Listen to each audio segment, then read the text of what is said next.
Well, I think we should get right into it. We're going to begin with a little bit of backstory, talking about the opinion of fans, the hype about the movie before it came out, opinions people had directly after the movie, and how those changed because of the internet. Pre-Phantom Menace, when fans heard that George Lucas was going to do 3 more movies set before the original trilogy chronicling the rise of Darth Vader, I'm sure most of you guys absolutely shit your pants. Because I would have had I the cognitive ability to understand events at that time. So there was massive excitement for the Phantom Menace. I mean, people were finally going to get to see like what happened between Darth Vader and Obi-Wan. You know, we'd finally get the story. Where did Luke and Leia come Luke's from? father. Who was their mom? I mean, if you watch the original trilogy, you have absolutely no idea who their mother was. So the movie comes out and is actually, upon release, met with pretty good reviews. Yeah. It was widely accepted to be a success. As box office wise, it was definitely a success. The CGI for the time was revolutionary. People thought that was crazy. Yeah, I mean, George... Not revolutionary, but very good. Mhm. People were impressed with the CGI, which we're not today. The overall opinion was good when the movie came out. In the years preceding the movie's release, after Attack of the Clones came out and Revenge of the Sith, and after, you know, we all got used to there being no more Star Wars. You know, Star Wars was done.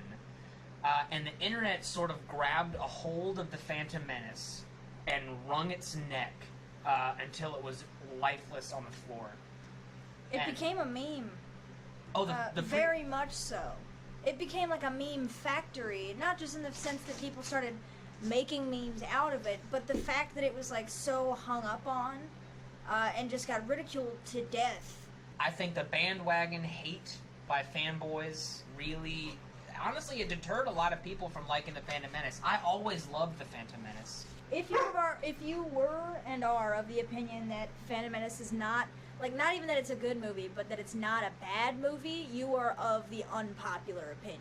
Yeah. So there's probably people out there who either like the movie or haven't seen it in so long that they just say what everyone else says. Most people who are still ragging on Phantom Menace in person today probably haven't seen it in the last 5 years. Haven't revisited it since it came out, and have just been listening to what other people have been saying ever since. It's sort of a thing that people love to hate on it. And there's a sort of, it's fun to do. As soon as the movie starts, you get the original fanfare from 20th Century Fox. I feel that that's something that is really missing from the new movies. I know you can't use it, but I don't know. It's very nostalgic. And also the Lucasfilm logo used to be in gold. Like, it starts off with this silver color, and then it turns to gold. And Changed to green. It was very cool, yeah. And nowadays it's just this gray thing. I don't know. I just remember liking that old Lucasfilm logo. It was just, I don't know why they changed it. In my opinion, if we are talking about one of our big complaints of the Phantom Menace being that it's muddied and complicated, too complicated to understand for some people, the beginnings of that really set off right from the crawl. It talks of large battle machines, but then talks about how they're just used in blockades. So it like piques your interest, but then immediately you're like, oh, this is all really political. Really, it only, to me, the crawl only got like interesting and really followable at the third paragraph, the last paragraph, when it talks about Chancellor Valorum sending 2 Jedi out. And you're like, oh, Jedi, okay. See, I thought the events of the crawl spelled out the actual events of the movie pretty well. It spells but the it out problem well. is what the crawl is talking about takes a back seat in the movie.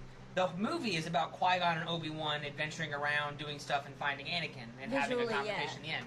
The movie is really about Palpatine's rise to power through using the Trade Federation to blockade on Naboo, so for a vote of no confidence, we placed in Chancellor Valorum, and then ascending him to the role of Supreme Chancellor. But on that, I'm honestly playing devil's advocate a little bit. Yeah. Because I'm saying, if your complaint is that the movie is too hard to follow, then, yes, that concept starts at the crawl. And my next note is led in by that third paragraph, that the Jedi were dispatched by Chancellor Valorum. Something I think we'll be touching on a lot in the prequel movies specifically is that the Jedi are very politically involved, and it muddies up some morals if we're talking about the Jedi being part of the light side. Yeah, so when you think of the Jedi, what you're supposed to think is like a monk sitting on a hill who like doesn't really sway left or right, is sort of is kind of thing. You know, he just is all about balance. You know, Peaceful. everything. Yeah, like basically Luke in The Last Jedi, if I'm being honestly fucking honest. Or Yoda Yeah. in the original trilogy, yeah, not like, in the prequels. yes. Yoda in the prequels seems... Oh, Yoda in the prequels politician. he goes against everything that the Jedi stand for. Yeah. I think that right from the crawl, the failure of the Jedi is spelled out immediately when you find out that Jedi Knights are being sent on political errands by a body of government. And it's That like, is- why would they even listen to that if their whole deal is bringing balance to the Force? And But they don't understand what that means. you don't understand what bringing balance to the Force is, especially if you are going on missions for political motives, because your motives should not be political, they should be moral. The Jedi have obviously strayed far from their path to have come to this point where the Jedi Temple, the Council, and the Senate seem to have suffered from the same problems of just red tape and bureaucracy and not being able to see the little guy kind of thing. And honestly, right from the crawl, they spell it out. 2 Jedi Knights sent on a mission to negotiate trade from blockading a planet. Not something Jedi should be doing. Being ordered around by a chancellor. It's just already there's some fuck ups happening. I'd like to bring up a parallel visual scene that I noticed in the beginning. There's a scene in the fog when the doors open and Qui-Gon and Obi-Wan are hidden by the fog, and you just see their lightsabers. They fight a few of the battle droids and then Force push them back, and they beat them all easily as per usual. But that scene very visually parallels the Rogue One scene of Darth Vader in the hallway. Yeah, the whole thing of the door opening The door and opening, the revealing hallway, smoke, and then lightsaber comes up through the smoke, and then someone Especially charges out and wrecks a ass. few hits and then the Force push. Except Yeah, there's Vader's was up to the even a ceiling. few cuts and then a force push, and then that sort of happens in the Rogue One scene as well, where Vader comes out deflecting bolts. He immediately grabs someone with the force choke or whatever and like slams him up on the ceiling. So there are parallels to that scene, definitely. Which I can see was a good idea to pull from, because some of the best fighting choreographing, I think, shows up in Phantom Menace. There's some really well choreographed fight scenes. Oh yeah, people will always say that those fight scenes are too, dancey. It doesn't feel like there's any tension because you can tell that they rehearsed it a whole bunch. But my rule with Star Wars is if it looks cool, then that's probably what we should go with. And the fights in the prequels honestly look amazing, and I'm not going to complain about them because they look rehearsed, because they were. So I'm going to point out the CGI looks awful when Obi-Wan says to Qui-Gon, he says, Master, destroyers, and then they'll "Master turn around Destroyer," to face yeah. him. They do a little skedaddle off to the side, and it just looks terrible. And It's a that's- force speed run. Yeah. And they just used motion blur. When you're fighting Darth Maul and you're trying to get to these little The red gates. doors, you're like, that would have been incredibly fucking useful. yeah. At that moment. Great. But I guess he didn't have it in him. Yeah. People shit on the Phantom Menace a lot for using too much CGI. But if you look and use your brain, you can see there's a lot of practical effects in this movie. The pod racer stadiums, most of Tatooine, the Trade Federation ships are models. If you want to talk about world building and how you do enjoy the world building of this movie and how everything feels so big, it's because of that mixture of practical set with the CGI in the background. It just makes a city feel huge as compared to... And absolutely, and like we said at the beginning, you have to look at everything in its time. And at the time, this movie broke new ground. Somehow the pod race to this day still holds up. With some wonky movements and stuff like that. It's not necessarily the CGI that upset you people, but more the distasteful use of it. There are just too many fart jokes in the Phantom Menace. Honestly, when we were watching it, she described it as just getting in the way of things. Next note, word for word, super racist. But let's just look at some of the facts about the Phantom Menace. The Nemodians, Viceroy Newt Gunray and his crew on the Trade Federation are obviously Asian. Obviously Asian. And it's They have weird eyes. I don't want to. Sorry for anyone who's Asian who's watching this video. You can. But then there's one specifically. I don't know. But when he's got glasses or like metal. They've gone up the ventilation shaft. Have slits. That thing, yeah. Red leather, yellow leather. Red leather, yellow leather. Yeah, they speak Asian, they look Asian, you know, they are part of trade. You might view that as like an Asian thing, I'm not sure. Yeah, I don't want to spend too much time on the Asian stuff because we've still got the Jews and the Jamaicans left. Let's start with Jar Jar. Dreadlocks. Sea-oriented. They like swimming. They're so Jamaican that it hurts. And we haven't even gotten to the worst offender. The cream of the crop is Watto. This slave-owning, big-nosed, money-grubbing, gambling Jewish guy. We're definitely not racist. We should probably get a little bit back to, like, the plot stuff. My next note is still Silver Protocol droid gets in the way like C-3PO does. Okay. I noticed that, it's just like a small little thing, I noticed that in the beginning of the movie, that Silver Protocol droid, TC-14, first of all, if you're watching the movie the first time, your first thought when you see that is, oh, there are other droids that look exactly like C-3PO. I thought it was interesting that TC-14 sort of gets in the way that C-3PO does. Like, when the battle droids come to the door comes down and the smoke pours out, and, like, the music is like, duh, it's, like, building, and then TC-14 just, like, bumbles out with, like, a tray, just like, oh! Excuse me.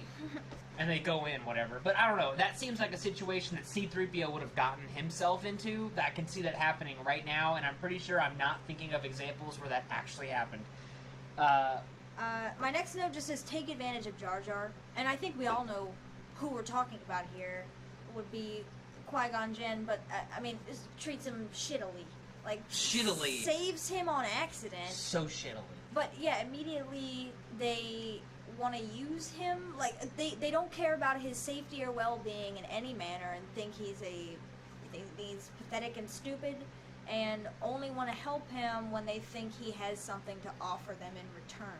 They're using him like a tool, basically. Qui-Gon and Obi-Wan are incredibly selfish when it came to Jar Jar.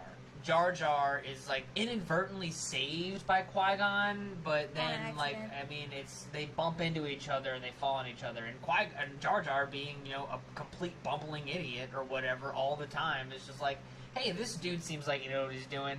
I should probably follow him, considering that there are multiple droid killing machines fucking everywhere in my local vicinity. And I can't go home. There are hot singles in my area, and this guy looks like he can protect me from them. And so he kind of tags along with Qui-Gon, and Qui-Gon's, like, first lines to him are so fucking negative. Maybe because Jar Jar almost got him killed, but that's not the Jedi way, is to suddenly be a total dick to this native of the planet. You're not supposed to act on anger, and, like, insulting someone is nothing but that, you know? Yeah, it's frankly embarrassing when, like, you really watch it and, like, look at it for what it is. He says to Jar Jar, the ability to speak does not make you intelligent. Right off the bat, off of meeting him. And if you think about this guy, he's supposed to be, like, a super, like, he's a Jedi, you know? Like he's Gandhi. Like, Qui-Gon is, like, probably somewhat close to eventually getting granted the rank of Jedi Master. I feel like he would have gotten there eventually. And so the fact that he treated this native of this planet that he may or might not have even ever been to, this could be his first time on this planet, and he greets this native with just open hostility, and it's very bad. And when Obi-Wan shows up a moment later, he says, "What's this?" Like, what are you talking about? Like, that's not at all how a Jedi should behave. At that point, I believe Obi-Wan hadn't even seen Jar Jar be an idiot at that point, had he? Did he just walk up and see Jar Jar standing with Qui-Gon? Obi-Wan, like, showed up. Just shows up and in he's his like, first line, what's this? No one speaking a word to each other is, "What's this?" Super and looks at him racist? like he's a bug. Like, I mean... It's I don't know. It's just, I don't think it has anything to do with racism. I just think that Obi-Wan and Qui-Gon just don't give a fuck about this, like, creature that actually they completely write him off, and they're like, I don't care what happens to you. And then Jar Jar mentions that he could go to city. his city. It's a sacred city, but I'm not allowed to go there. I've been banned from that city. They will do terrible things to me. Terrible my things body. if Misa going back there. And they're like, oh, what? They're like, do you hear that fucking sound, bruh? That sound is a million terrible things coming this way, and they're going to crush us, grind us into tiny pieces, and blast us into oblivion. And then Jar Jar's like, obviously like, holy shit.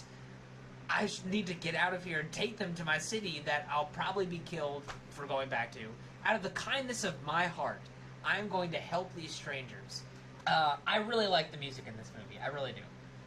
And a great example is the music that plays when they immediately dive in the water, start going through, and they see Otogunga, you know, the bubble city underwater, just glowing gold. That is a cool looking city. If we're going to mention CGI, that is a great design, beautifully done. I thought that was very interesting. And as someone who's played a lot of like prequel era games, especially games revolving around the Phantom Menace, like the Phantom Menace PC game and Episode 1 Pod Racer, games like those, I don't know, seeing Otogunga is just very nostalgic, and that music along with that shot, it feels super Star Wars. The music sounds like underwater and still like very curious. Yeah, it's very, like, and also ancient, but it's cautionary. So Qui-Gon in this movie frequently does things that I think are wrong, and he has very odd morals, and I think one of the scenes right here in Otogunga points that out when he's talking to Boss Nass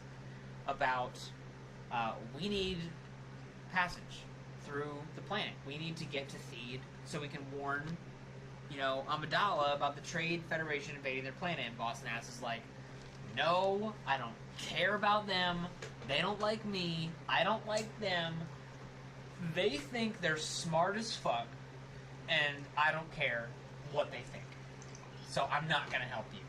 And Jar Jar is going to die. And so Qui-Gon is like, mind trick. And gets him to give them a transport. Like, could you use a transport? And so... Got a machine gun of mind tricks ready to unload. Yeah, he does it throughout the movie. I think he does it on Watto. He tries it on Watto like 3 times. Like he's starting a car. He just, whoa, that didn't work. No, that didn't work either. And it's very he resorts to that sort of thing. Yeah. Like he has no interest in dialogue with you. But then again, also it probably helps you get out of sticky situations a lot. So I can see the appeal. But I don't know. I think it just kind of demonstrates that Qui-Gon doesn't really have the right morals going on up there. But if we want to go back to back on some moral ambiguity concerning Qui-Gon, in this scene he does the mind trick, and then immediately after, when they hold Jar Jar, you know, I mean, well, I guess I don't know, but they hold Jar Jar, and they're like, here we go, like, it's happening. Just what he said, like, terrible things about to happen to this dude. They're like, alright, see ya, Jar Jar. But then Qui-Gon, for some reason, is like, we need a navigator, though. Even though he uses the Force to go through the planet core, Jar Jar doesn't navigate shit in that scene. But, I mean, I feel like that was more of a less attention to detail on that one. But more like they tried to give him that line about we need a navigator to naturally make it that, like, it was another thing he needed Jar Jar for. Like, I'm only saving Jar Jar because I need Jar Jar to help me out. So, okay, unless he was doing that as a front and was actually just helping Jar Jar out, then he was still just kind of being a dick, selfish. Yeah. He was... Could go either way. I feel like that was a moment of him actually trying to be a nice person. I don't think he needed a navigator at all. I think that he was sort of like, you know, this Gungan led me down here, risked his life, and he actually has a sudden moment of like, hey, this smells like the right thing to do right now. I'm gonna go ahead and save this dude that I've only been mean to. And he does. He saves Jar Jar, and actually for the rest of Star Wars, that has very long-reaching consequences that he could never have foreseen, but he does it anyway. He saves Jar Jar. They take the Bongo, and they drive through the planet's core. Which leads me to my next note about, I'm going to point out all of the unnecessary giant animals in the entirety of the Star Wars saga, just because I'd like to defend the fact that that's just kind of a Star Wars thing. Stop, I feel like too many people complain nowadays that they're like, oh, I just didn't like the giant octopus in the sky. I'm like, I didn't think that was necessary. It looked cool. But, like, okay, here we go. We got an unnecessary giant fish. We've got an unnecessary giant bigger fish. It says there's always a bigger fish, right? Yeah. And, you know... And there was. There's no need for it. I believe there's, like, another big fish later, too. I'm not sure. I could have just imagined that. There's that first monster that's chasing them, and then there's the bigger fish. And Qui-Gon says... There's always a bigger fish. And then later, there's the eel monster, and that gets eaten by... A bigger fish. So, it's... And then he didn't have to say it that time. He wasn't going to be like, I told you so. And you might knock that as a prequel thing, but we're going to get to the original trilogy one day, and we're going to talk about the unnecessary giant animals. Sentient things, whatever things the worm. that eat. The worm The cave. worm and the worm cave. We all know. But it was fun to watch. It was fun to watch, and this was fun to watch too. No, I enjoy some of the underwater scenes. Jar Jar has a lot of dialogue that's hard to understand. But Jar Jar's dialogue consistently gets in the way throughout the movie. Yeah, that's just a theme. You describe it as white noise when we're watching the movie, and that's honestly what it feels like. And then you're like, what's the actual story sound like right now? This plot is really interesting, and I'm liking this a lot. But Jar Jar keeps. There was a scene that was really interesting, and then there was a poop joke. There are cogs turning, and then he steps in shit. It's just this movie is constantly stepping in shit. And it slows your walking down, to be for real. But I still like it. Yeah. Okay, so after they travel through the planet's core, you get to see Theed, like, kind of up close for the first time. Personally, I love Theed. It's a great design of a city. Obviously French. It is French. I don't care. Same as Coruscant. Well, Coruscant is... Oh, sorry. I don't think Coruscant's Just French. ignore what I said. Okay, never mind. It sounds like croissant. It fucked me up. Croissant! Croissant. Anakin gets trained after he visits Croissant. Toasty. Yeah. It's a toasty city. Anyway. What was I saying? Okay, so Theed is France. It is French. I don't care what you think about architecture. It's French. It's obviously like Paris or like a super exaggerated version of it or something. And the Federation invading is like sort of Germany. And like, you know, they're invading, and I'm sure you're gonna be like, oh man, someone's referencing World War II right now. Like I hate that. But it's what it looks like, and it sort of reminds me of it. I mentioned when they're in Theed, my note, they might as well have shown Jar Jar's ass crack in the fall from the little bridge that Obi-Wan, Qui-Gon, and Jar Jar are standing on. I mean, I think you said you hadn't noticed it until I pointed it out, which, you know what? Okay, yeah. I originally complained about it, but after seeing it and thinking about it, that's the kind of, if you're gonna put some jokes in for me, that's the kind of shit I want because it didn't waste my time. It didn't take up any of my time. It took up some of my visual space, but it didn't distract me because you hadn't even noticed it. So that's the kind of stuff I'd like to see out of Jar Jar, honestly, if you're gonna make him a bumbling idiot. I don't want him to take away from the plot and make it seem like nothing's moving. Yeah. I had not noticed that when I was a kid, or when I've seen The Phantom Menace. Just in the background. It seems like 100 times I've seen this movie. Like, I've seen it.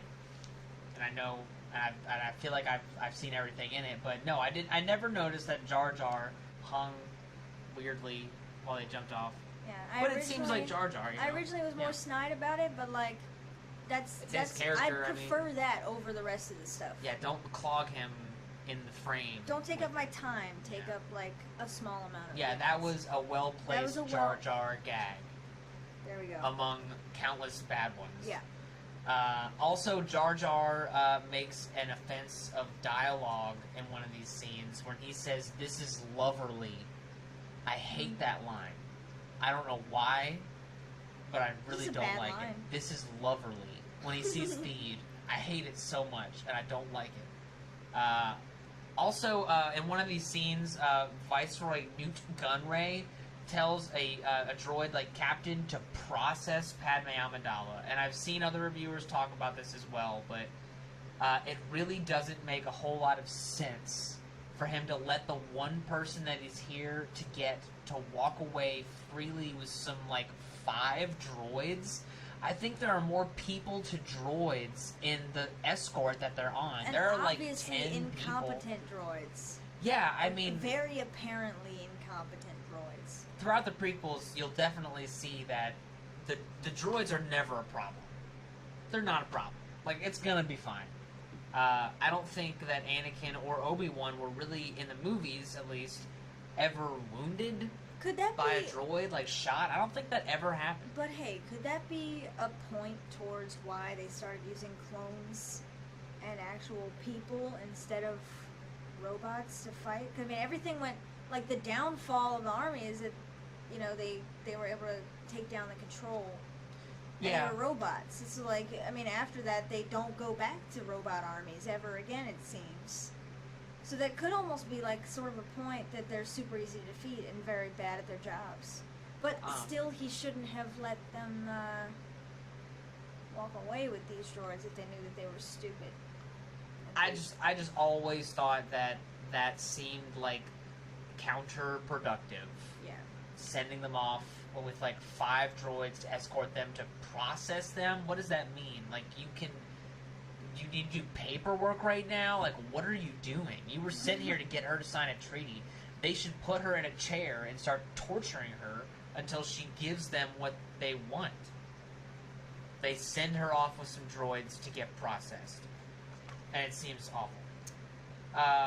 At one point, when Qui-Gon and Obi-Wan lead Padme and Panaka and all the Naboo people over to the hangar to get the ship that can run the blockade, because they've got a ship that can run a blockade. There is a blockade. They need that ship. So they get there, and they're discussing things, and Qui-Gon at one point says, "I sense no logic in the Federation's move." And I actually kind of like that line because it makes sense. Because there is no logic in the Federation's move, and he notices it. And it's because, why would a trade federation ever blockade trade to a planet? They profit on trade. I can maybe see a scenario where this would happen, but as we all know, it was because Palpatine, behind the scenes, was manipulating them and telling them that they need to do this for his grander plan, and they'll benefit from his plan, and that you need to blockade trade on Naboo. And so there is no logic in their plan. And so I'd like that Qui-Gon mentioned that there was no logic in the Federation's move to do this. But about that scene in general, the blockade run scene is personally one of my favorites. So I've always really liked this scene because I love this song, and also it's the introduction of R2-D2, which I thought he was introduced amazingly in this movie. This song, for me, is honestly one of my favorites from The Phantom Menace. I don't know, because it's got this build, and it just feels like such a Star Wars moment to me. I love the idea of a blockade run. But mostly what I like about this scene is the introduction of R2-D2, which I thought, like, the C-3PO in this film, I don't think got as good as an introduction as I thought he deserved. But R2, I think, gets an awesome introduction. You know, he, like, saves the ship, but he, like, does it in a cool way, and we know his future, but he doesn't, you know, that kind of thing. And just the music in this scene is, I just really want to highlight. This track is called Qui-Gon's Noble End. And, honestly, it's one of my favorites in the soundtrack. Rise. Yeah, you've got the vibes going, and it's, like, raising a pitch. I don't know if it's a half step or a whole step. We've got this one on vinyl and played this song, and even if we were both just like sitting down, and no matter what you're doing, your heart rate starts rising. Like, the scene's not happening, and it's just very intense. Very well done. Yeah. And this might also be a good time for me to mention one of my notes about how maybe what the new movies are missing is that 70s feel, honestly. Because we talk about there's a campiness, which the new ones seem to have, but like, look at, I mean, these ones were made in the 90s. But you can see, like, I don't know, the big collar. Everybody's got that weird, like, little bit of that tan on them, or like sweatiness or something, like glistening. I don't know. I don't got that part out, but maybe that's the thing that's missing, because I don't know, these prequels, regardless of your opinion of them, have that Star Wars feel about them, and I think maybe that key factor is the 70s feel, honestly. Yes. I think that the new movies kind of strive to attain that, but they sort of go too far and miss the mark. They just put in a bunch of people with mustaches and make everything look dated. Yeah. That's not how you do it. I feel like these movies still, they're made by George Lucas, and you know they've got that feel, they've got that look, and he seems to do it really well. So I do want to mention one small thing I noticed is that it seems very clearly to me that at the moment when the ship finally lands at Tatooine, I believe, right? When it lands on Tatooine? Yes, it's when the blockade runner ship is coming down and making its landing on the Dune the Sea. sweet-ass silver ship. Yes. Which will... The Silver Surfer. Yeah. Kylo Ren's theme plays. And if you listen back, Kylo Ren's theme happens. Plays once. It's like da da da da, but then the phrase continues into a song, so it's only a part of this phrase, but it's clearly there, and I think it's maybe a coincidence, probably not though. Yeah. I think that it has some significance because one, the ship is landing on Tatooine, where the Skywalkers are from. That's where they're found. That's Kylo's history. That's his family. We got him on the damn poster back there. That's where his family's from. And I feel like that song adds... I feel like it's interesting. And John Williams is notorious for doing little homages to like, different characters' themes throughout different things, so I don't see why there'd be any reason he wouldn't pull back from the prequels and hear that and be like, that's something that would appropriately play at this moment, like looking at the full-scale piece, making that Kylo Ren's theme. Yeah. Yeah. We didn't talk about this. We kind of skipped over this. I thought it was kind of funny and or menacing when the Queen orders Padme to clean R2-D2 after he saves the ship. So, again, I've heard other reviewers talk about this, but I'm not sure exactly what to think about it. There's because a couple on reasons one hand, it could be that way, though. Yeah. What? Well, honestly, if the Queen looks at this one specific decoy and tells her to do something, you might expect that, like, if you were suspicious that the Queen were actually a decoy and one of these ladies was actually the Queen, you wouldn't expect her to look directly at the Queen, which she does, like a reverse psychology thing. And then there's also, I don't know, having been the decoy who has to clean stuff before. I don't know, make Queen do it. Either there was like a power play thing going on, or it was literally something that they've designed to be like, if there's menial tasks available, give it to the Queen, because it is going to make her seem less of a target. Yeah. So I feel like it's a little of both. Yeah. Yeah. I just want to mention that in the same scene, there is really good CGI used to build the world of Tatooine looking like massive and populated. At the same time, in this beautiful shot, you see Jar Jar's step a pile of shit over the corner. I forgot about that. Yeah. Yeah. So it's an overview shot of Tatooine, honestly, sort of mirroring one from A New Hope. When you see their speeder entering Tatooine and just sort of an above pan, but that's only in the special edition. That's not in the theatrical release. But and you're right. And that moment ends with Jar Jar stepping in shit and saying "icky icky goo." I think that's. And then it moves on, and we get to actually meet Watto, because Qui-Gon says, let's try one of the smaller dealers, I believe he says. Or maybe he does say larger dealers, I'm not sure. But they go to buy parts for their ship, which is damaged because it wasn't, R2 couldn't fix all of it or whatever. Couldn't save all of it.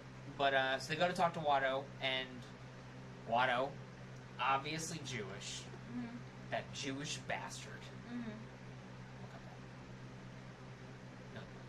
So they talk to Watto, and Qui-Gon tries to mind trick Watto, just like he did with Boss Nass, successfully. But he doesn't work. He's shooting blanks with Watto. And he even tries it again, and I think this kind of goes into Qui-Gon's morals again.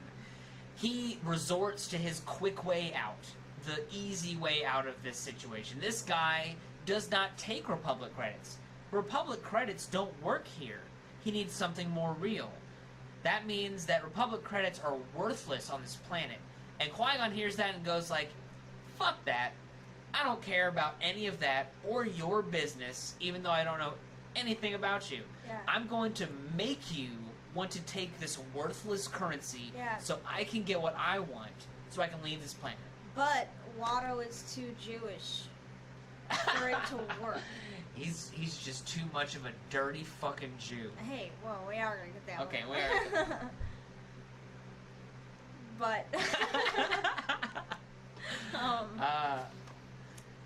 yeah, and then he's even just too Jewish for Watto it to even remarks, like, what do you think, you're some kind of Jedi waving your hand around like that? And Qui-Gon felt like, no, I'm not a Jedi.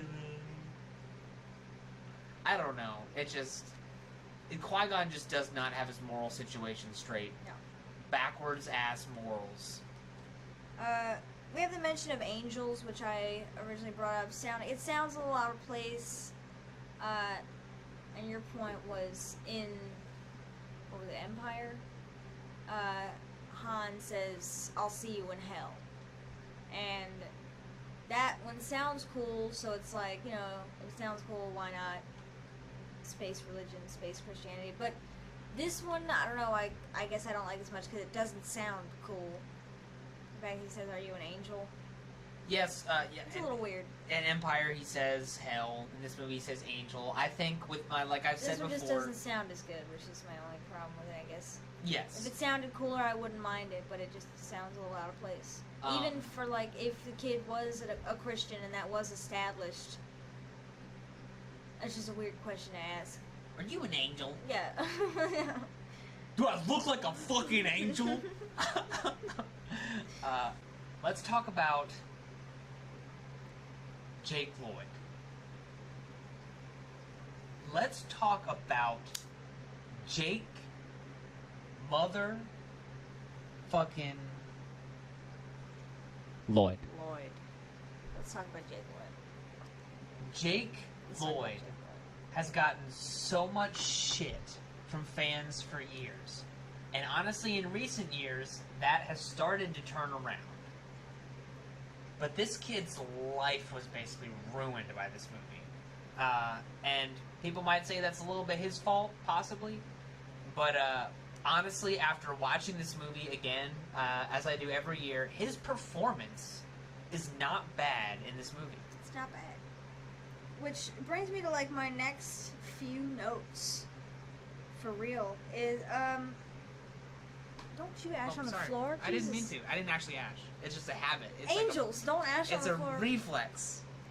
Anakin as a character, I could say, is selfless and kind, and then eventually, we'll get to this, but the Jedi corrupt him and ruin his life.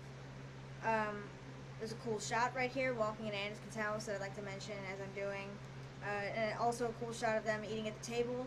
Brings me to the table scene, which is a good example. There's a couple good examples in this movie of how this kid, he drives a table scene, for sure. And, like, you're comparing him to all these adult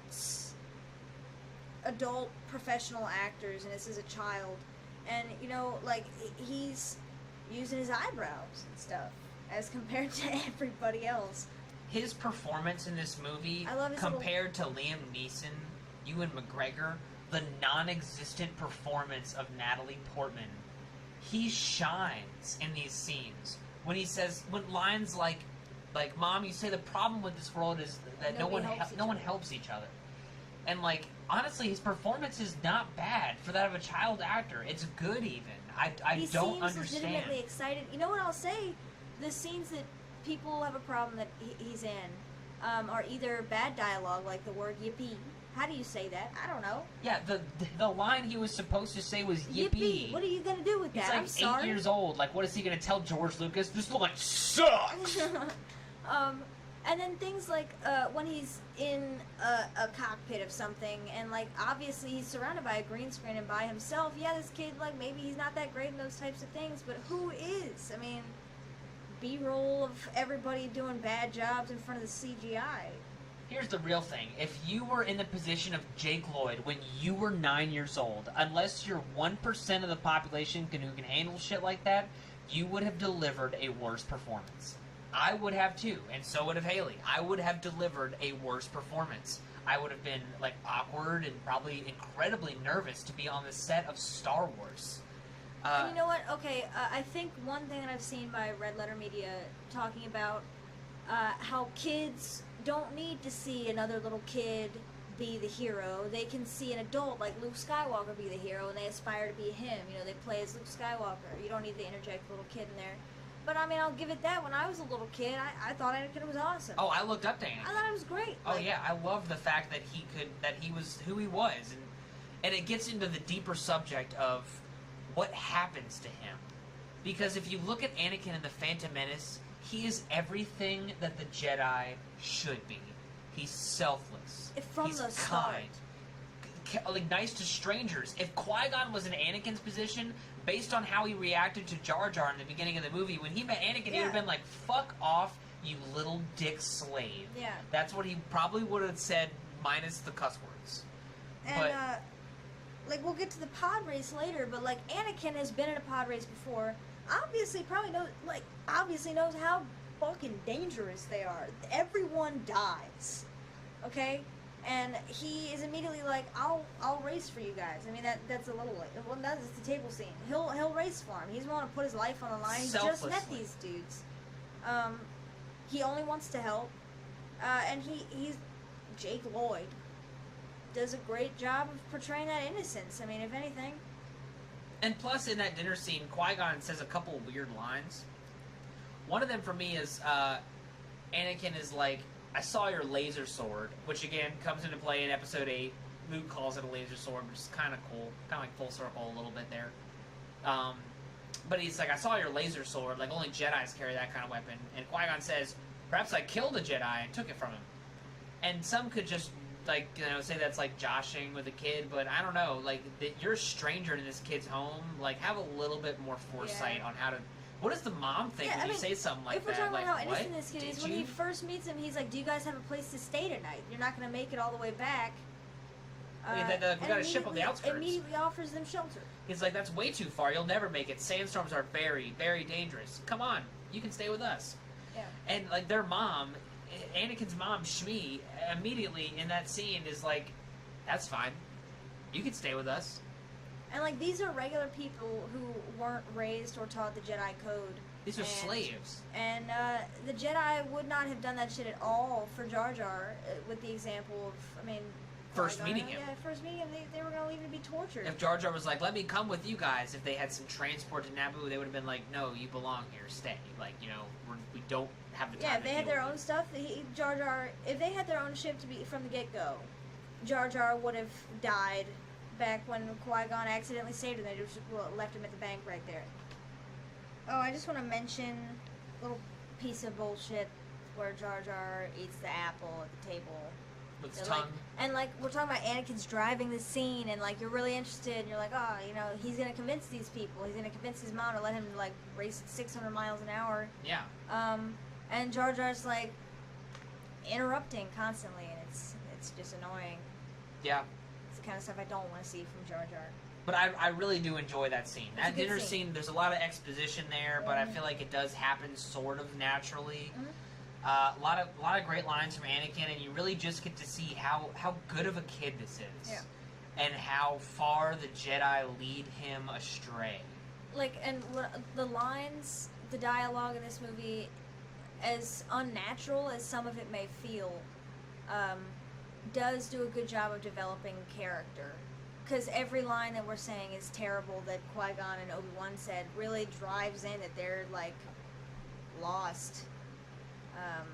Yeah, people like will complain like, "Oh, the Phantom Menace sucks because Qui-Gon and Obi-Wan aren't acting right, and like no one's like doing what they should be doing," and like that's true. Like, Yeah. it seems like their logic is backwards, and it's because it is. Like they've just lost their way, and the Jedi are a shadow of what they should have been, and it's really unfortunate that they lead Anakin so far astray, and honestly just corrupt him. He's the reason that they turn eventually. Is really it's them, just because, like, you know, educating kids to detach from their emotions and to not feel like with your actual heart and like do things from your heart. You know what it does to you? It turns you into Hayden Christensen. That's what the Jedi do. Space braces. I'm gonna bring it to the. I'm excited about this next couple bits with the producer's children here.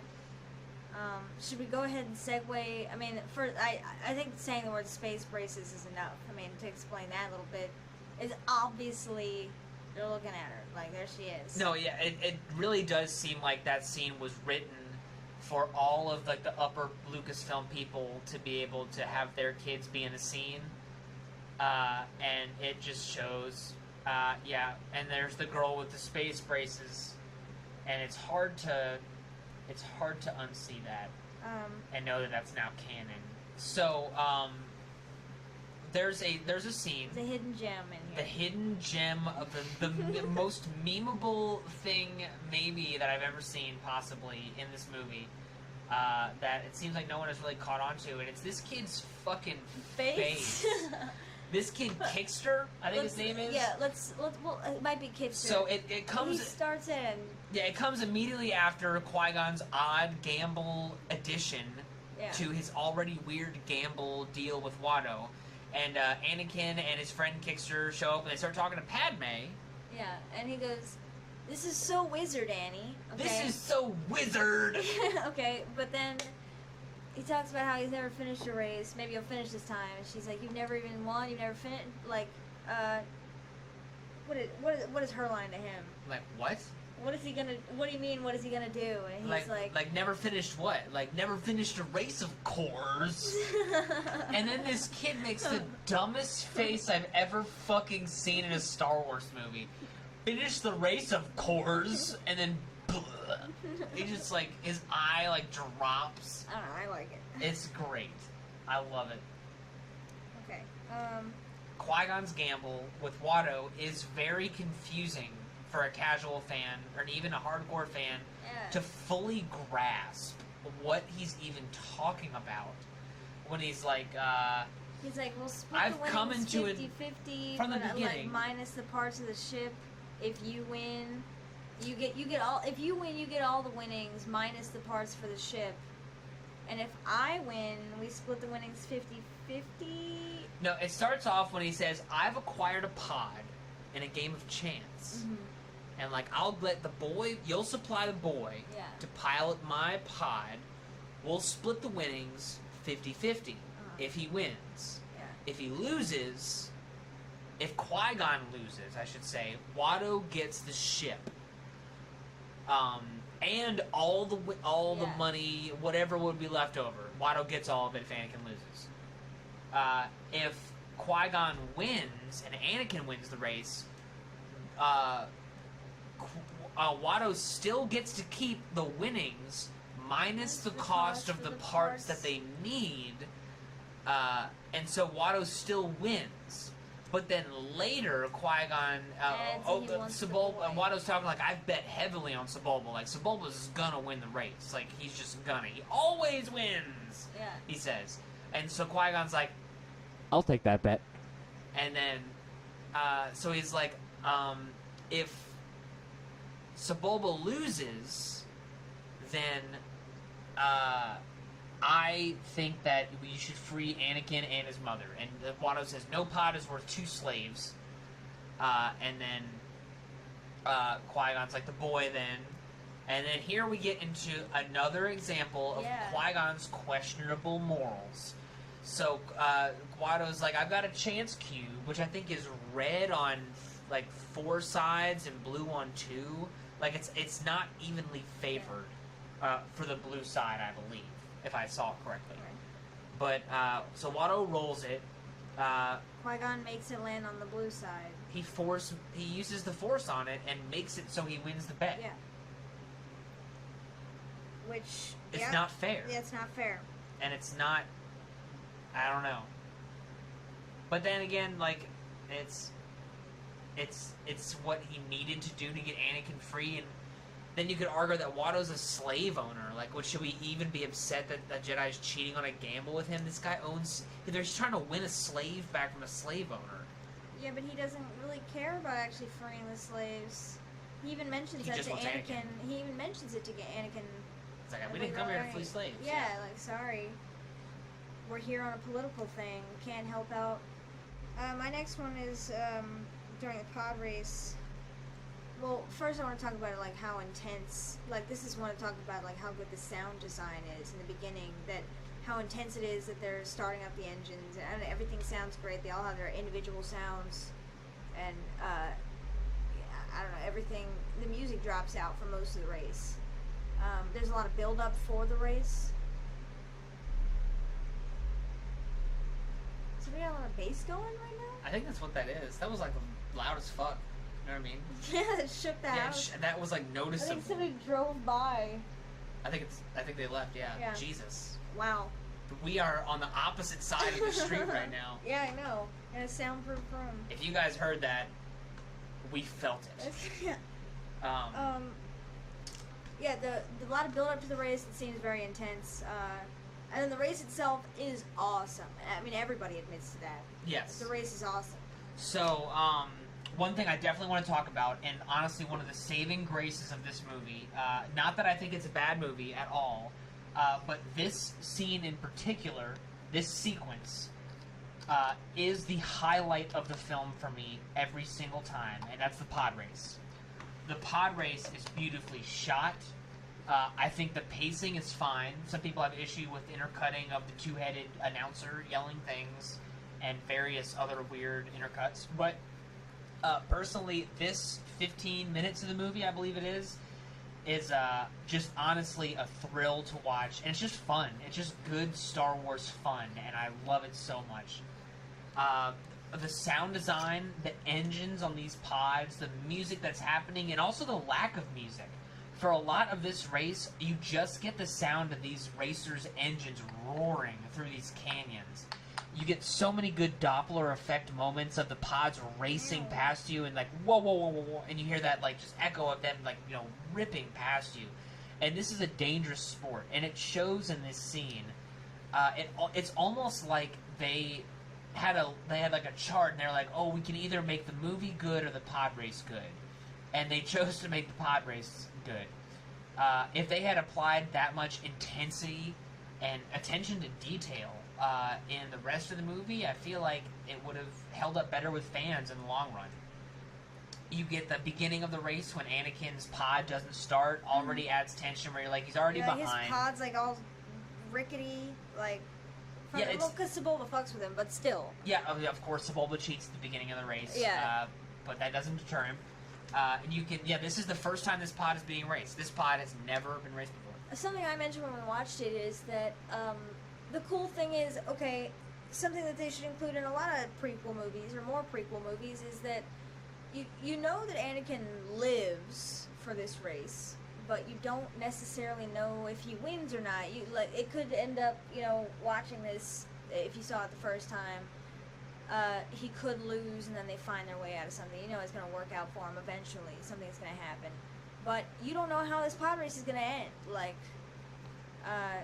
You have no idea. And so that's like something you can include in his backstory that's still completely unknown, and it adds a lot of intensity to it, because every time, even now knowing how the outcome comes out, it's super intense, because it just feels dangerous. From what it seems like, and I haven't read anything else about the pod race or seen any canon about it, about any of the other racers surviving. I'm sure some did. But from what you can tell in the movie, it looks like Sebulba and Anakin are the two survivors of this race. And it just really goes to show, again, how selfless Anakin was, and how that he was willing to risk his life for these complete strangers because he thought it was the right thing to do. A cool little scene when he uses the magnet to pull the piece back, the broken off piece of his pod. I don't know, it's reminiscent of using the Force. It's like similar shapes to like the lightsaber handle. I don't know, it's just I don't know, it could be a coincidence, it could be like a little homage to like some foreshadowing of him, you know. No, I feel like it's a mirror It's a image. visual. Like, if you picture Luke hanging upside down Yeah. in the ice cave, reaching out with the Force to grab his lightsaber in Empire Strikes Back, is a mirror image of Yeah. Anakin, a young kid, on Yeah. a desert planet using a magnetic pole to reach out and grab something Yeah. on his pod that needs to get back. It's the same problem that they're both having. Life or death situation. But it's a mirror image of it. One doesn't have the Force, one's on a desert planet, one's on an ice planet, one has the Force, one's older, one's younger. And that's what the prequels are full of. They're full of these mirror images that aren't exactly parallels, but are in fact mirrors of each other, and they're opposite. And it's very interesting when you spot them, and it really ties the whole saga together in a lot of moments. Yeah, so you get near the end of the pod race, at the last lap, down the final stretch, when it's just straight away back towards the racing start point, Sebulba and Anakin get their pods hooked. And obviously, if you've seen Return of the Jedi, this is a parallel to when Luke gets his speeder bike hooked with the Stormtrooper. And he struggles to get away from him, and eventually Luke has to abandon his speeder and jump off while the speeder bike gets away. A mirror image of Anakin winning that little grapple duel that happened between him and Sebulba, and Sebulba survives his crash. Like I said, a mirror image, and it's like one's a lush green planet, the other is a desert planet. A young person, an old person. These things they're evident if you really look for them. Anakin wins the pod race. One thing I did want to mention is that Warwick Davis's character in The Phantom Menace is also in the new Han Solo movie that's come out recently. I found that out through some interview or something that somebody gave, be it Kathleen Kennedy or Pablo Hidalgo or somebody, but they did reveal that Warwick Davis's character was the same person that was in Solo. So it's interesting to see when you see him on screen in the first one that in Solo he did eventually sort of join the Rebels. And I feel like, I don't know, I sort of like that. It doesn't feel like fan service, it just feels like lore to me. They win the pod race. Watto reluctantly lets Qui-Gon take Anakin, even though he still got the winnings from the race. Yeah. I never understood that, because he said, I've lost Because he's everything. so Jewish. He must have bet heavily on Sebulba. Heavily. For the winnings of the race, minus the cost of the parts they need to be not enough. Yeah. So they head back to Anakin's house. Anakin gives his mom the money and says, look how much we made. And Qui-Gon's like, you're no longer a slave. And Anakin has a brief moment of utter excitement. And then he then realizes that his mom is not going to be coming with him. Yeah, it gets to me. It gets to me. It does. I don't know. Fuck that. That shit's sad as fuck. It's weird knowing you're on camera and watching it, but still. Yeah, for real, there's some lines, there's some lines. And I just now noticed a thing that could be total coincidence, but if it is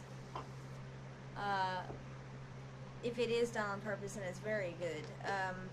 I noticed a shadow line, because I know there's a lot of play with what happens in the story, foreshadowed and mirrored by the lighting and color. This one was lighting. There's a shadow that's cast, and his mom is standing a few feet behind it, and he's in the light, and when he runs back to her to say goodbye, he then crosses into the dark spy.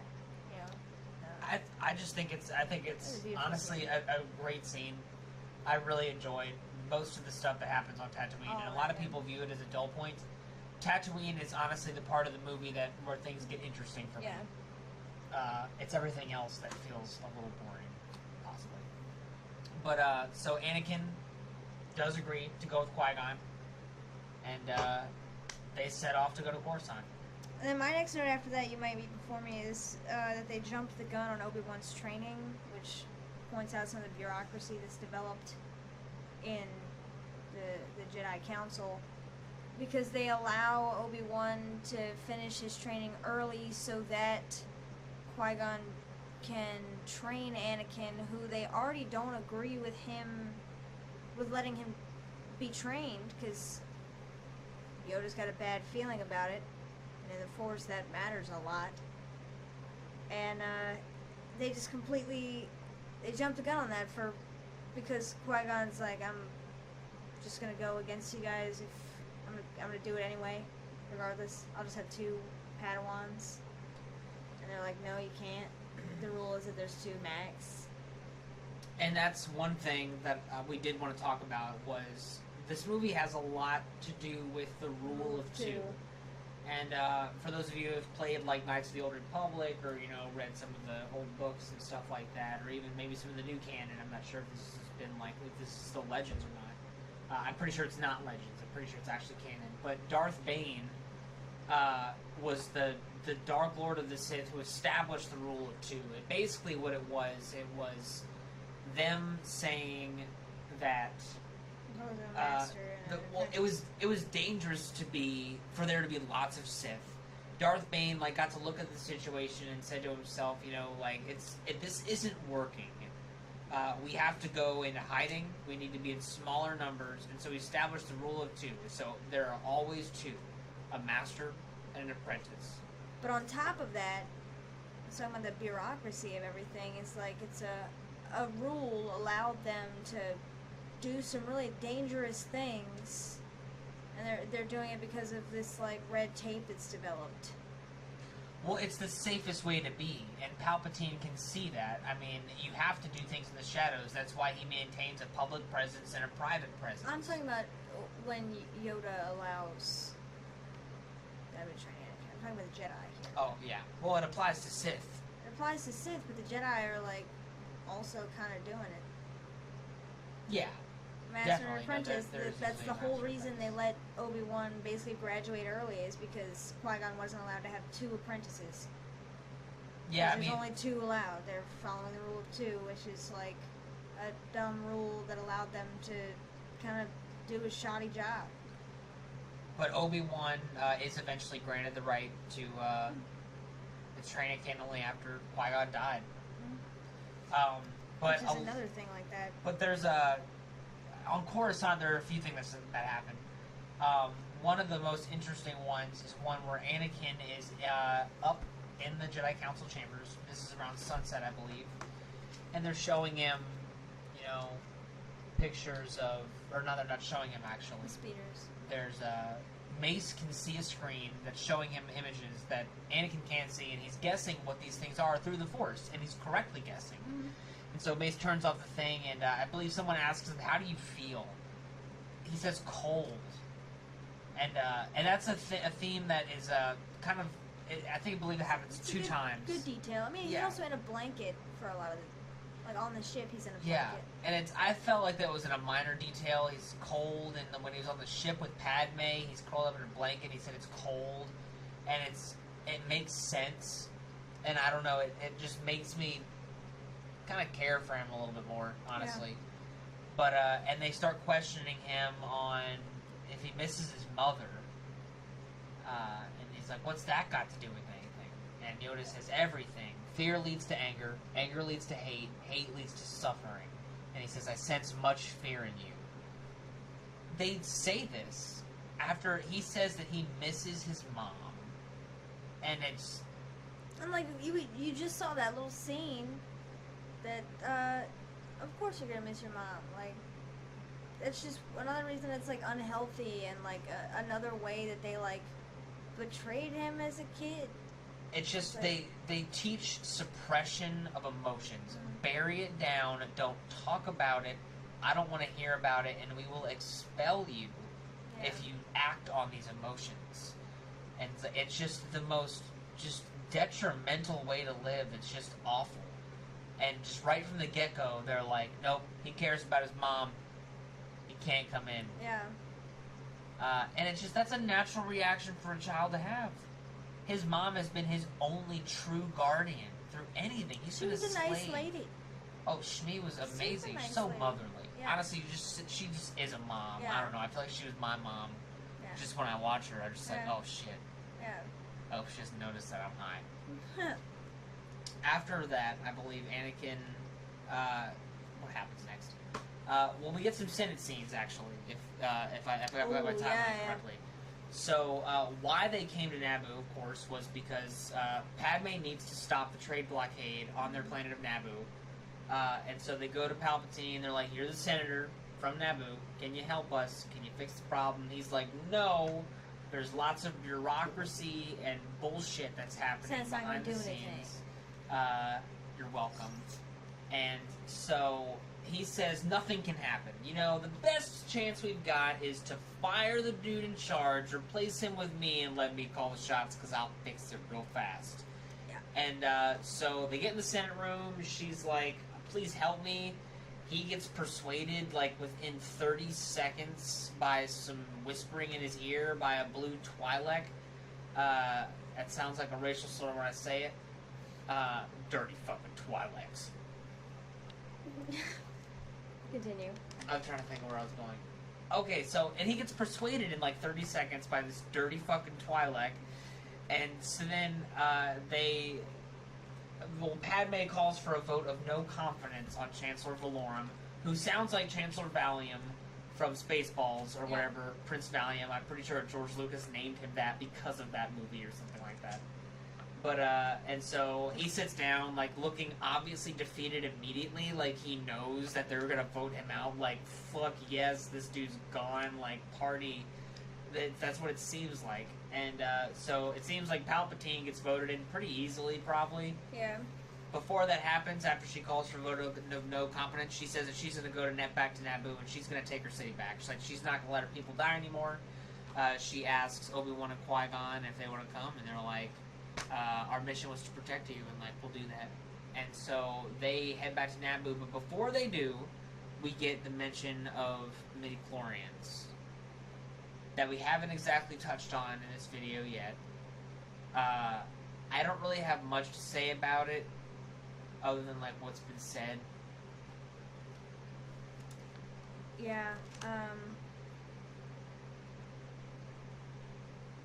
Should we just cut there? Or... So after that, Obi-Wan talks real mean about Anakin, like right next to him for a moment, like as they're walking by a pad, and says something mean to him. And then they mention midichlorians, and then they go like, "We're going home!" Jar Jar yells that very loudly in the middle of the city, which I'm sure upset a lot of people. But, and so they fly back to Naboo. Intercutting with all these scenes, of course, is like, you know, Darth Maul, like, walking around with Sidious, not saying things, or possibly saying, like, maybe a few lines. I honestly wish he was in this movie more. I also wish he had survived this movie into Episode 2, like, had not been cut in half and then survived for years, Yeah. and then come back in solo movie and confuse everybody. That haven't watched the TV shows. So they head back to Naboo, and then we get the end of the movie, which I think is very reminiscent of Return of the Jedi.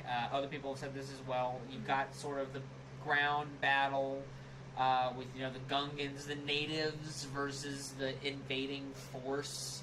You know, Trade Federation stormtroopers with intertwined with a fight over a long, like, glow stick, you know, style hole. Yeah, there's the big purple room The big room with fight. bottomless pits. Bottomless pit. Bottomless pits with Jedi's fighting a Sith, and, you know, the death of somebody and holding them in your arms and then like saying last words to you. Intercutting with a space battle above a planet to take out a ship. There's the whole thing with about like the youngster who's like, oh, he did it. Like the ship blows up from the inside, and like just like the Death Star, and so it just feels very much like Return of the Jedi to me. Honestly, I love the ending of this movie. I love all the weird stuff with Anakin in the cockpit. It's all great to me. I love the fight with Darth Maul and Qui-Gon up until Qui-Gon touches Obi-Wan's face awkwardly when he's dying. Yeah. That always felt weird. Yeah, it didn't... I felt violated as a child. I honestly felt like George Lucas was like 2 inches off screen staring at Liam Neeson's face going, touch it. Touch his face. And it just felt If forced. I could be that hand upon that cheek. if I could hopefully be. But I love the ending of this movie. Duel of the Fates, of course, one of the best Star Wars songs ever.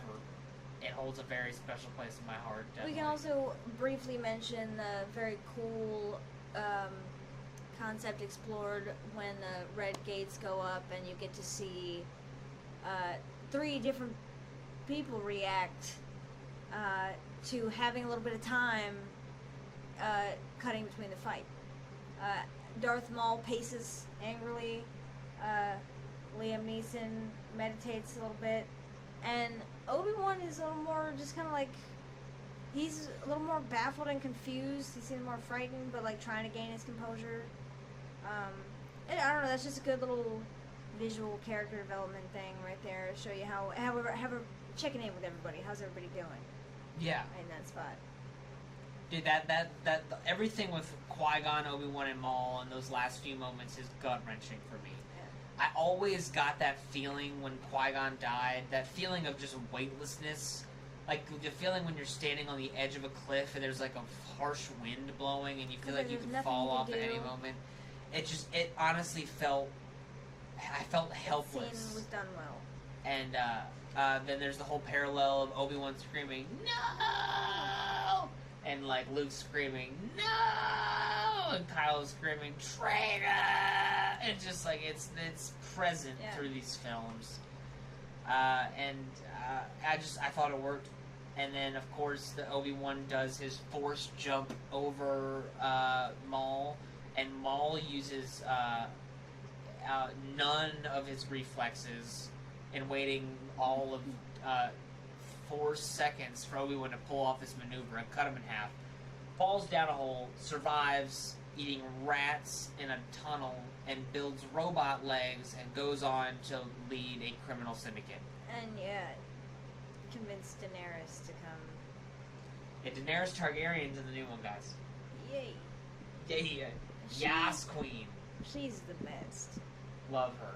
Actually, I love her in Game of Thrones. In Game of Thrones, she's got nice boobs. I enjoy her in Game of Thrones. She's alright. I don't need to get into that. Off point. Right. So, winding down. Well, not winding down. Hold on. Is there anything? Well, so Qui-Gon dies. You get the whole moment of him holding, of Obi-Wan holding Qui-Gon. He says, "Train the boy." He's the chosen one. Train the boy. Dies. Obi-Wan then has to go back to the council and say, like, these are my master's dying words. Like, I can't not train this kid. And the council, for some dumbass reason... Agree with you, the council does, He's right? like, Skywalker will be your apprentice, or your apprentice he will be. And it's just... If they had... They said... Like another, stupid mistake, It seems like they said just recently that they sensed so much fear in him, and he's not ready, and like this is a mistake, and then they're like, "Do it, go for it."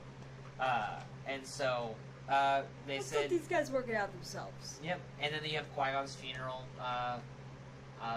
Very Scottish feeling.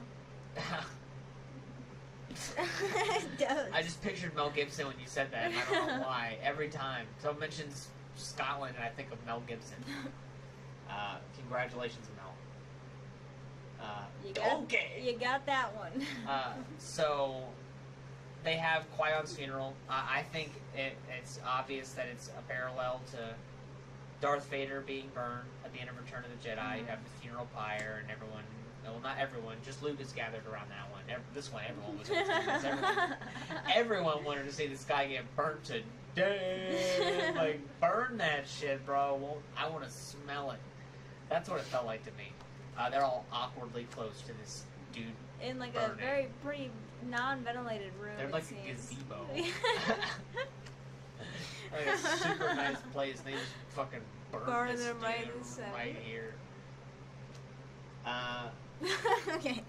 Do we also need to? And then then there's another mention of the Rule 2 there, where you have Yoda and Mace talking, and they're just like, which one was killed, the Master or the Apprentice? And it's like, they mentioned the Rule 2 in that scene, and then it pans to Palpatine, like, super obvious. But it's cool, because when I was a kid, I never picked that up the first time. Like, I watched The Phantom Menace thinking that Palpatine was, like, some weird off character that I didn't understand and didn't care about. I wanted to see the lightsaber swings and hit the droids.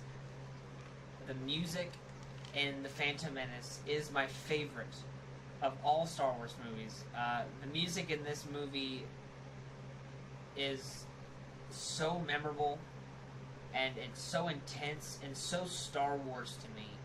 And honestly, the prequels, I feel, have the best music of any of them, honestly. I think John Williams just hit his stride here. And I don't know what happened, but he whipped out an incredible score for this movie. You've got Duel of the Fates, which has become iconic. You've got hidden gems like Anakin's theme, which, you know, like Hyde references, sometimes not so much Hyde. But references to the Imperial March in there, you know, foreshadowing his future. You've got the end march, like Augie's Municipal Band, whatever that song is called. It's, as people have talked about before, it seems like it's the Emperor's theme in a major key. Or maybe it's more complicated than that. But it seems like it is that way because for him, that is a victory. He is the one who has really achieved something in this movie. You know, Anakin didn't become a slave. You know, Obi-Wan became a Jedi Knight. Qui-Gon got to die. Darth Maul didn't. But Palpatine rose to the rank of Supreme Chancellor. And, or maybe just Chancellor. And then he becomes Supreme Chancellor in Episode 2 when Jar Jar decides to give him shit. Overall, for me, it's a pretty good movie. The only reason it feels a little long is because of all those, like, little interjectory, unnecessary pieces, like fart jokes and things that just don't need to be there. There's, like, at the heart of it, there's a good plot that could have been conveyed a little more clearly, maybe, but I mean, at the heart of it, there's a good plot that a few things got in the way of, but the vision's there, and I enjoy watching it. I personally think that this is my favorite of the prequels, maybe tying with Revenge of the Sith. I really enjoy The Phantom Menace, and I believe a lot of that has to do with nostalgia, and I know you have to try to look beyond nostalgia, but I can't. I feel at home with this movie because it's what I grew up with. I played the games. I loved this movie. I played with the toys. You know, I wrote fake stories about the Phantom Menace, like side shit. And this movie feels very cozy for me. I don't know. It feels like Star Wars to me. I can see the flaws in it, but they don't detract from the movie for me. It's all Star Wars to me. All of it. This movie, even the ones I hate,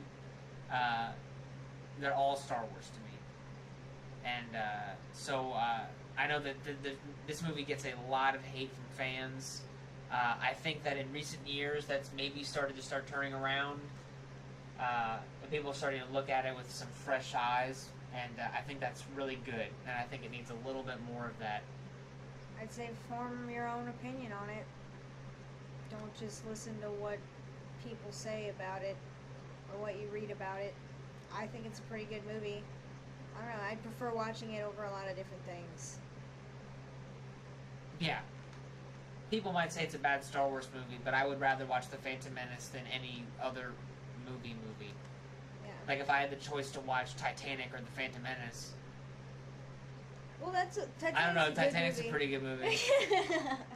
But Let's end it Titanic. there. Okay. Let's just end it there. Yeah. Okay.